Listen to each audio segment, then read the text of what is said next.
matokeo ya upimaji wa kitaifa wa darasa la 4 na upimaji wa kitaifa wa kidato cha pili ambao ulifanyika tarehe 10 mpaka tarehe 19 Novemba mwaka 2025. Kuhusu matokeo, kwa upimaji wa darasa la 4 ufaulu wa jumla umepanda kwa asilimia 2.67 ambapo wanafunzi 1,324,970 sawa na asilimia 88.91 wamefaulu kwa kupata madaraja ya ufaulu ya A, B, C na D. Kwa mwaka 2024 ufaulu ulikuwa asilimia 86.24 na mwaka 2023 ufaulu ulikuwa asilimia 83.34. Kuhusu ulinganifu wa matokeo kwa jinsi, wasichana waliofaulu ni 703,287 sawa na asilimia 90.1 ya wasichana wote waliofanya upimaji huu. Aidha, wavulana waliofaulu ni 621,683 sawa na asilimia 87.59 ya wavulana wote waliofanya upimaji huu. Kati ya wanafunzi wote waliofaulu, wasichana ni asilimia 53 na wavulana ni asilimia 47. Kuhusu ufaulu kishule, kati ya shule 20,508 zenye matokeo, jumla ya shule 20,364 sawa na asilimia 99.3 zimepata wastani wa madaraja ya ufaulu ya A mpaka D. Shule 144 zimepata wastani wa daraja E ambalo ndilo daraja la chini zaidi lenye alama kati ya 0 na 60. Idadi ya shule zilizopata wastani wa daraja E zimepungua kutoka 197 mwaka 2024 na 325 mwaka 2023. Kuhusu ufaulu kimasomo, upimaji wa mwaka 2025 ulizingatia mtaala ulioboreshwa ukihusisha masomo 9, masomo 5 ya lugha, yani Kiswahili, English language, French language, Arabic language na Chinese language, masomo 2 ya sanaa, jiografia na mazingira ya sanaa na michezo, pamoja na historia ya Tanzania na maadili, na masomo 2 ya science na hisabati.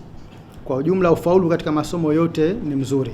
Upande wa matokeo ya upimaji wa kitaifa wa kidato cha pili, mwaka 2025 baraza lilipima mitaala miwili, mtaala wa awali na mtaala ulioboreshwa ambao umepimwa kwa mara ya kwanza kwa wanafunzi wa mkondo wa amali.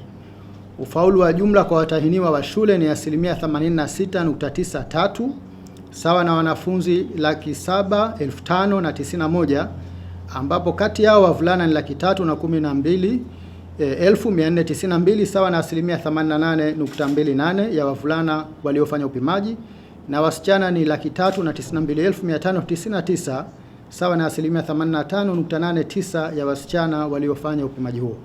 Aidha, kati ya waliofaulu wavulana ni asilimia 44 na wasichana ni asilimia 56. Kwa ujumla ufaulu wa kidato cha pili mwaka 2025 umeimarika kwa ongezeko la asilimia 1.52 kutoka asilimia 85.41 ya mwaka 24 na asilimia 85.31 ya mwaka 23.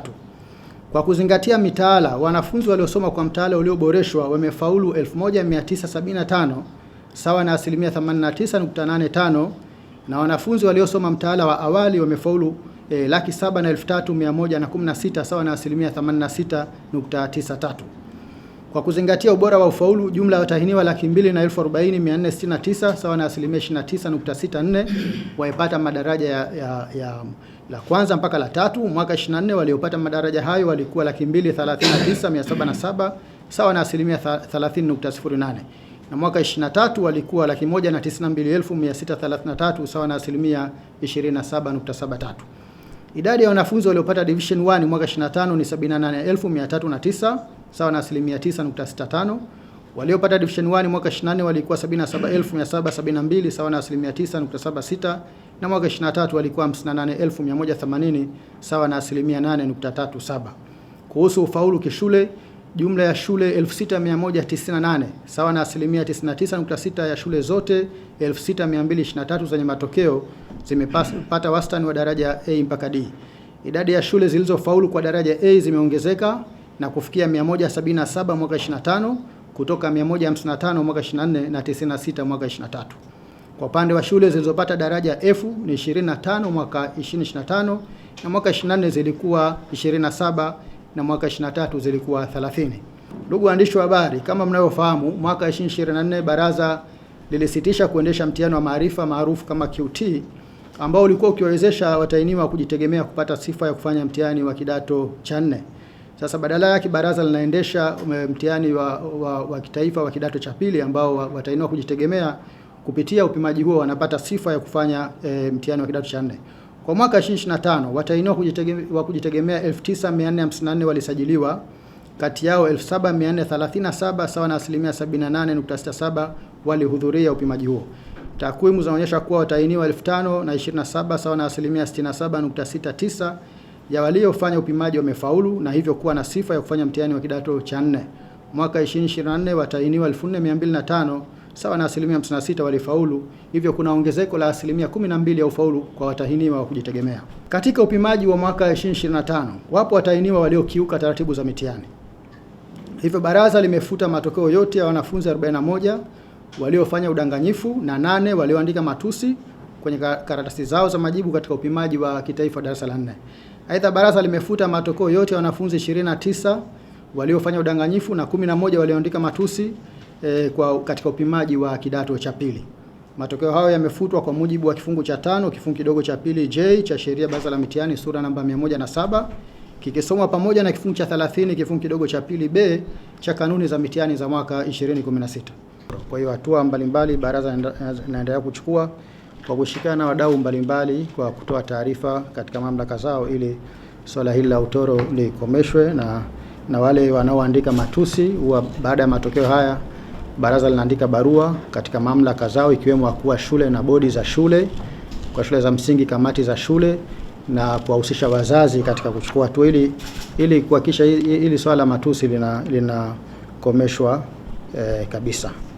Na ukiangalia takwimu zetu ni kweli kwa sasa tunaanza kuona matusi yakijitokeza katika hatua ya darasa la 4. Mwaka jana tulikuwa na wanafunzi 5, mwaka huu tumekuwa na wanafunzi 8 walioandika matusi. Kwa hiyo tunaendelea kuchukua hizo hatua na kuwatambua wanafunzi hao kwa sababu bado wapo katika mfumo wa elimu.